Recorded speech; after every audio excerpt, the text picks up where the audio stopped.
Boa noite, meus queridos. Nós estudamos até agora as conformações aristotélicas e também platônicas sobre o que é o ato de governar, né? Para os pensadores antigos, havia uma disputa entre o que era melhor, a democracia ou a república. Platão e sua república, Aristóteles e sua visão diferenciada de uma democracia, né? Mas agora nós vamos pensar no Brasil, né? Deixando de lado a parte filosófica dessa, dessa decisão que um povo toma, ou que uma maioria toma, ou uma minoria toma. No Brasil, com a proclamação da República, nós temos um fenômeno que você já ouviu falar o nome, o fenômeno da ruptura e da continuidade. Guarde isso, tá? Rupturas e continuidades. A história está cheia de rupturas e continuidades. O que significa isso? Rupturas, rompeu, continuidade, continuou. Então, para que serve romper se vai continuar?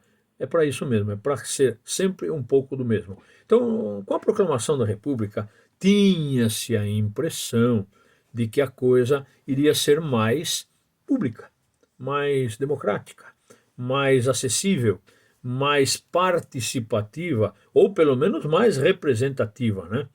As democracias se dividem em dois grandes grupos, tá?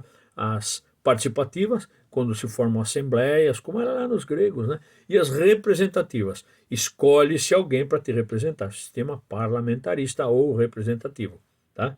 Enquanto que aquele que a pessoa participa diretamente, como numa cooperativa, num condomínio, é uma democracia participativa.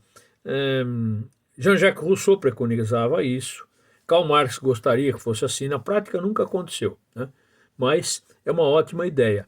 Pena que não funcione. No Brasil, nós tivemos uma república representativa que também não representava ninguém, era de uma fragilidade muito grande. O exercício da política durante o período da Primeira República era estrito e restrito. Era restrito a uma minoria, tá? E estrito no sentido de que não oferecia opções além daquele círculo muito privilegiado, tá? Então, cuidado, porque teve uma ruptura, acabou com a escravidão, teve uma ruptura, acabou com a monarquia, mas estruturalmente a coisa continua sempre um pouco do mesmo. Por quê? Sai uma monocracia, uma monarquia, um só mandando, passa a ser uma oligarquia, um pequeno grupo, uma aristocracia, né, que governava teoricamente em nome de todos. Para isso se elege um corpo cameral, um congresso, tá? Câmara e Senado. No Brasil, isso tudo é muito discutível, tá? A instituição de uma ordem democrática no Brasil sempre foi frágil. Não esquece disso. Para prova, isso é fundamental. Você tem que entender o escopo, a essência da coisa, tá? Proclamação no Brasil não traz o que se esperava que ela trouxesse, um acesso ao público, um acesso à população, ou seja, um acesso democrático. Não, tá? A instituição de uma ordem democrática no Brasil foi sempre muito frágil. Não esqueça. Ah, mas era representativa. Ah, tudo bem. Era, só que não. Tá? Era sempre para o privilégio de alguns, por isso oligárquica. Outra coisa, na Constituição de 1891 e depois na de 34, o Brasil aparentemente daria um progresso. Também, só que não. Há uma série de detalhes que precisam ser muito bem lembrados. Algumas vantagens, vai. As mulheres poderiam votar. Legal, já melhorou um pouco, né? Votava-se com 21 anos, decresceu a idade para 18 anos, já melhorou um pouco. Então, os brasileiros poderiam votar, independente do gênero, masculino ou feminino, que tivessem 18 anos, desde que se alistassem. Tá? Isso implicava em um voto alfabetizado, Portanto, rupturas e continuidades. Tá? Não esqueça disso. A Constituição de 1891 era uma Constituição machista. A de 34 abriu as portas, mas as mulheres, ainda assim, muito timidamente, começavam a votar. Tá? Não esquece disso, vai ser muito importante. Outra coisa, o que é um regime político, hein, na sua opinião? O que é um regime político? Ele é um conjunto do quê? Pensa bem. Ele é um conjunto de instituições. Um regime político, ele nada mais é do que uma associação de instituições, sejam elas executivas, legislativas ou judiciárias, e de leis. Valores que fazem a sociedade funcionar, tá? Isso numa instituição presidencialista, republicana como a nossa, é importante porque o poder legislativo ele tem condições de destituir um presidente. Como é que pode ser uma coisa dessa? Porque isso, se for provada a incapacidade ou a improbidade administrativa, desvios, ou então falta de responsabilidade com a lei de responsabilidades fiscais, gastar mais do que ganha, ou do que o erário público tem, o legislativo tem o poder de tirar. Tá? Portanto, a voz do povo é a voz de Deus, e nesse caso, teoricamente, o poder emana do povo nas mãos do legislativo. Não esquece disso. O legislativo tem o poder de requerer a destituição de um presidente. Mas precisa ter motivo, não é chegar lá e falar, eu quero tirar esse cara, eu não gosto dele. Tá? Não é bem assim.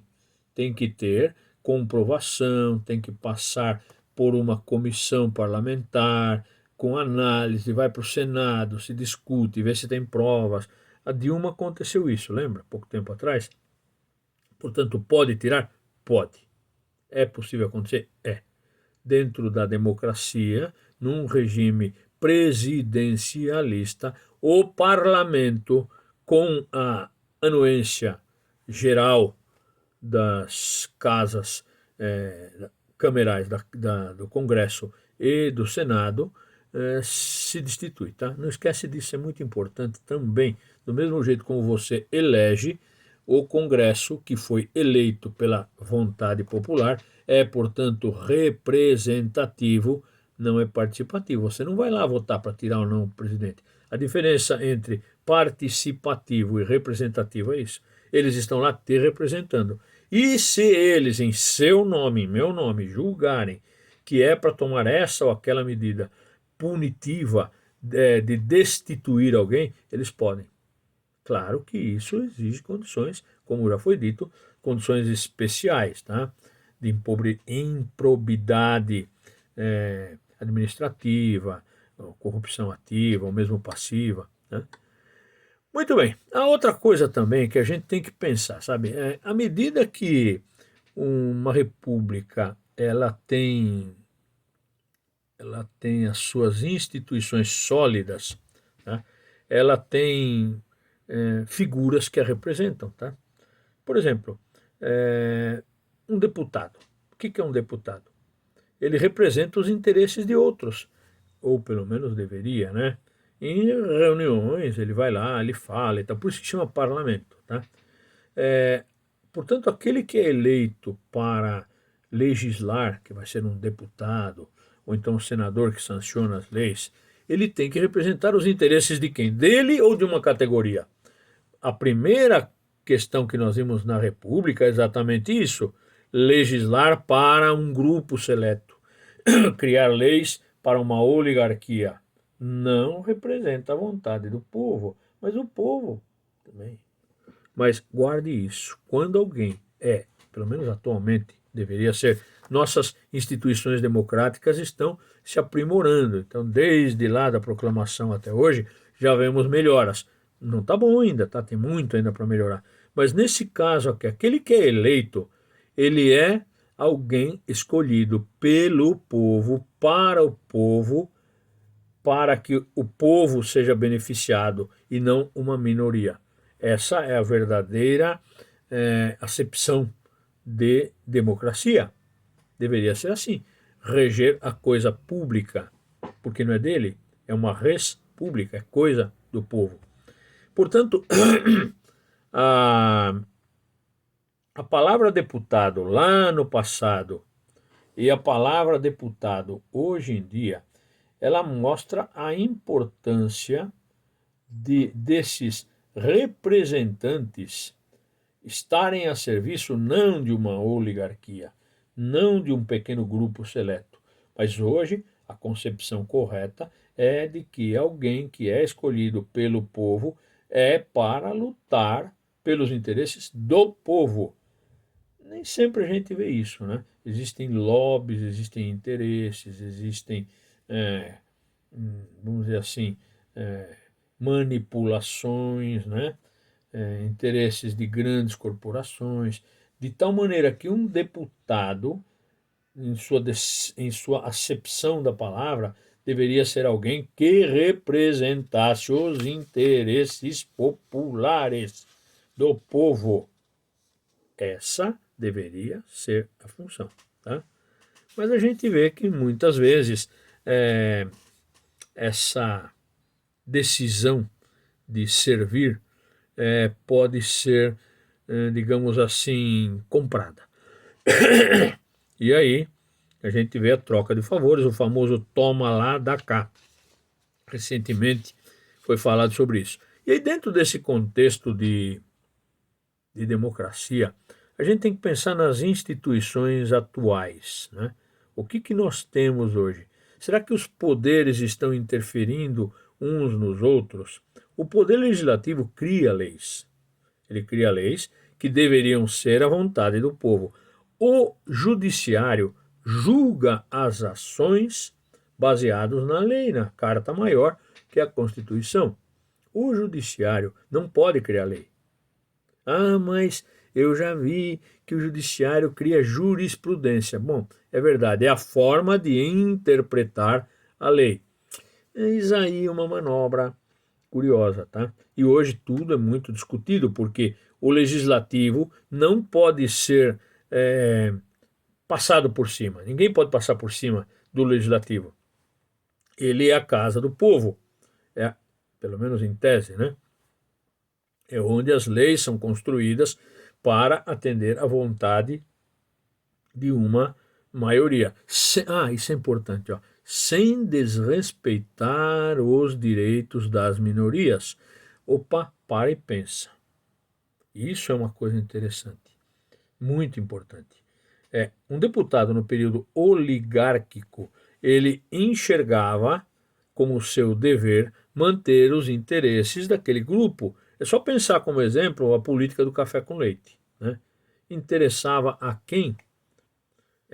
Quando eles lutavam, por exemplo, pela regulação do preço através daquele convênio de Taubaté, onde eles se reuniram, o governo tinha que pagar o café para ficar estocado, aguardando melhores preços, mas o produtor recebia. Tudo isso é manipulação de interesses de uma elite, interesses oligárquicos. Mas os deputados faziam isso lá. Hoje em dia, na concepção mais moderna, um deputado não poderia favorecer este ou aquele grupo. Mas a gente vê que inúmeros processos da Lava Jato atualmente são justamente porque leis foram criadas para beneficiar grupos como construtoras. Também nós temos um problema muito sério que é a redução de impostos, de cargas tributárias sobre determinados grupos, ou então fechar os olhos para o que determinados grupos fazem, como por exemplo os banqueiros. As taxas do cartão de crédito no Brasil são as mais altas do planeta. Tem ninguém que cobre mais juro do que um cartão de crédito. Nunca use o cartão de crédito além do seu limite e pague sempre o que você deve. Por quê? Porque a legislação prevê, eles estão autorizados, obviamente eles são amigos, né? Estão autorizados a cobrar esse juro abusivo, 14% ao mês. Mas quem criou essa lei? É o Congresso. E isso é justo? Não, não é justo. mas é assim que funciona. Por quê? Porque você votou em pessoas que defendem os banqueiros, não defendem o povo. Então, o conceito de deputado, que é aquele que deveria votar em nome de uma maioria, nós temos dois tipos, tá? Nós temos a maioria, ou você elege majoritariamente uma pessoa para ser deputado, seu representante, tá? Senador, ou então proporcionalmente. São formas de eleger, mas quer seja majoritário, quer seja proporcional, eles estão lá com uma finalidade: defender os interesses da população e não os interesses de uma corporação. Isso chama-se corporativismo. É bem diferente. Então fique atento, porque a função de um deputado é representar aqueles que o elegeram. Ah, mas é proporcional. Não importa. Se é proporcional ou majoritário, se ele entrou lá, ele tem a função de não permitir que as partes da sociedade se explorem ou se prejudiquem. Se houver algo que está fora dessa noção de equilíbrio democrático, essa lei tem que ser mudada. E aí solicita-se, através de um plebiscito, ou então através de uma proposta de emenda constitucional, que se corrija aquela falha. Vamos supor que todo mundo comece a exigir do seu candidato que ele exija que os juros não sejam tão altos. Podem fazer isso? Podem. Não fazem por quê? Porque não estão representando a maioria, estão representando uma classe. Isso é corporativismo. Portanto, dentro de um princípio democrático, isso é desviar-se de função, é um desvio de função que você sabe que acontece muito, né? Em especial nos países latino-americanos. Também acontece na Europa, mas aqui há um abuso. Quem pode mudar isso? Você. Você. Cobrando dos seus deputados, dos seus senadores, cobrando daqueles que você elegeu, porque eles estão lá para te representar. E como é que a gente faz isso? Em primeiro lugar, nas urnas, não votando de novo em alguém que continua fazendo essas coisas e tentando votar naqueles, ou fazendo força para que aqueles que têm propostas mais justas, mais democráticas, mais republicanas, mais honestas, para com a maioria, que eles se elejam. E isso só pode ser feito através do voto. Só que nós vivemos num país onde a apatia é muito grande. E essa apatia se deve justamente aos anos de rupturas e continuidades que nós viemos passando. E nós vimos no capítulo em que nós estudamos política e ética, de que é normal, é comum, é senso comum nós acharmos que todos os políticos são iguais, todo político é ladrão. Majoritariamente nós temos visto que sim, mas não quer dizer que todos sejam. E se eles representam o povo tem o direito de não querê-los mais lá. Assim como eles, depois de eleitos, têm o direito de não querer o presidente, porque se o presidente é eleito pelo povo e eles são os representantes do povo, tecnicamente eles poderiam tirar o presidente do cargo. E nós podemos tirar os políticos do cargo? Sim, através do nosso voto. O nosso voto é valioso. E a nossa cobrança também. O nosso direito à manifestação, o nosso direito à livre expressão. Claro que com respeito, ninguém pode xingar, ofender, ultrapassar os limites da boa educação, mas exigir os direitos, sim. Expor as falhas, sim.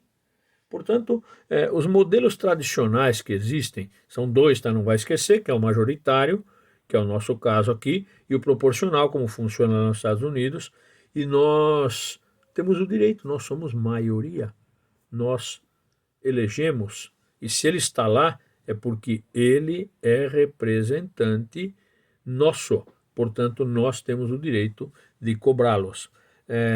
Essa é a função deles e a nossa, nosso dever. Portanto, amigos, pensem bem nessas coisas que eu falei, elas são fundamentais para você se dar bem na prova, mas mais ainda, se dar bem como cidadão. Beleza? Beijo no coração e boa prova.